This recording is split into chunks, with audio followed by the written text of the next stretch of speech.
Okay, what's up, guys? So today we got Carnival Cruise in the news today, and they're getting a ton of backlash recently over new rules that they're trying to implement that some are deeming as racially insensitive.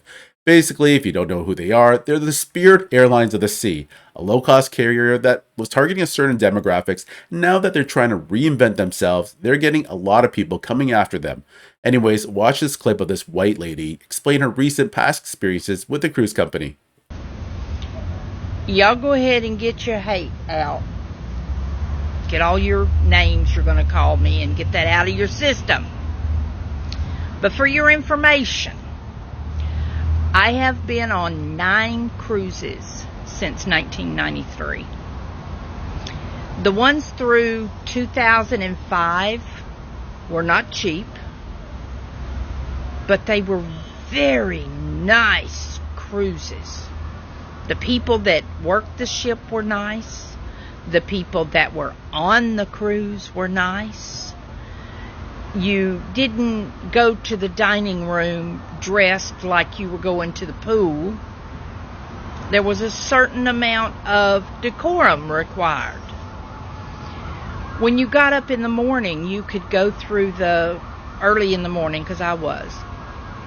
You could go through the breakfast and get coffee and a donut. They had a continental breakfast that early.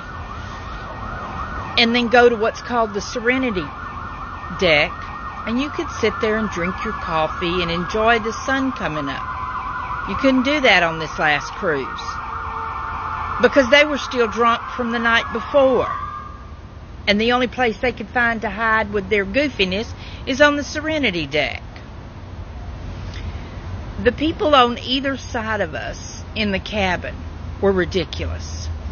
Their trash stumbled out into the hallway. And I'm not talking people, I'm talking literal trash.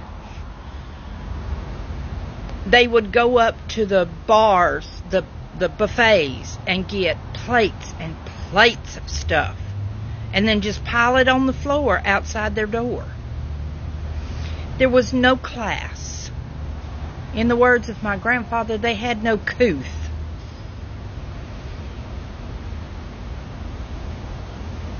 The fighting is what amazed me.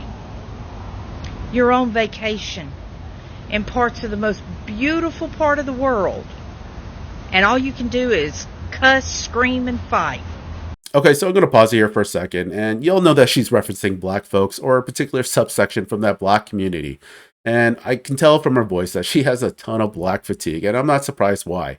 You know, I feel sorry for what she's had to endure in recent times on Carnival Cruises, but I also feel sorry for a lot of people in the black community because most of them, majority of them, don't act this way. It's only a small subsection that is still rather large in the grand scheme of things that don't know how to act in public. Hogging poolside chairs, blasting, hip hop music on Bluetooth speakers, getting into fights, just dressed inappropriately out in public in common areas, stuff like that does not appeal to the average traveler. And unfortunately, this small subsection from the black community paints the entire community in a negative light. Do you guys ever wonder why there's no videos on social media of Asians acting out like this in public? Because there barely are none. I'm sure there are some, but at the end of the day, generally speaking, you're not going to see a ton of videos like this of Asians acting this way in public. The reason why is most Asians, particularly the East Asian countries like Korea, Japan, China, they're all based on Confucianism, which is about the community. Anyone who acts outside of the community, acting out wildly in public, they're going to get called out and ridiculed and, looked down upon. And I think the black community really needs more of this elder statesmen, respective individuals calling out bad behavior like this. 24 people are now banned from sailing with Carnival Cruise Line after getting into a fight. The video from Saturday appears to show a group of people, you see them here, shoving each other while disembarking a ship inside of a terminal in Galveston. Oh, I better back it up. World Star! World Star! Back up, my man, back up. It's going down. Hey! Oh, shit! Now, mind you, I met people on this cruise that were from a Baptist church somewhere up near Chicago. There was about 15 of them. I regret to this day not getting their names. I had such a fun time with those people. But I couldn't visit with them because of all the nonsense going on. And it didn't matter where you went on the ship. The nonsense. Now, I watched a lady's video today where she blamed it all on Carnival for dropping the prices. I don't know how much more you could insult your own people. That because they paid an inexpensive fare, that somehow excused them from their stupid actions? No. It's not Carnival's fault they lowered prices. It's ill-mannered, classless people. And while there may be a large part of it, one particular race, it is not race exclusive.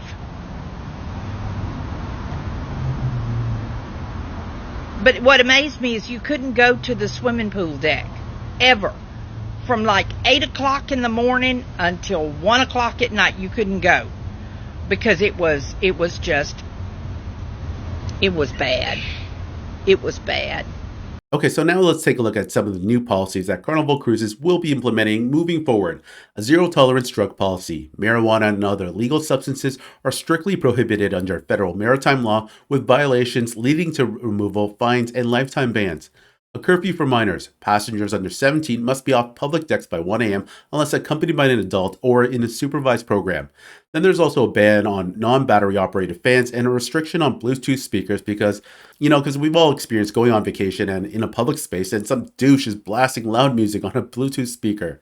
Then there's also a perceived ban on hip-hop music, which many in the Black community are voicing their opinion as they're feeling this is racially insensitive and targeting them specifically. Personally, in my opinion, I don't think this is racially insensitive. I think this is Carnival Cruises trying to reinvent themselves and move into a different direction, away from that ratchetness, because that alienates a lot of their other customers.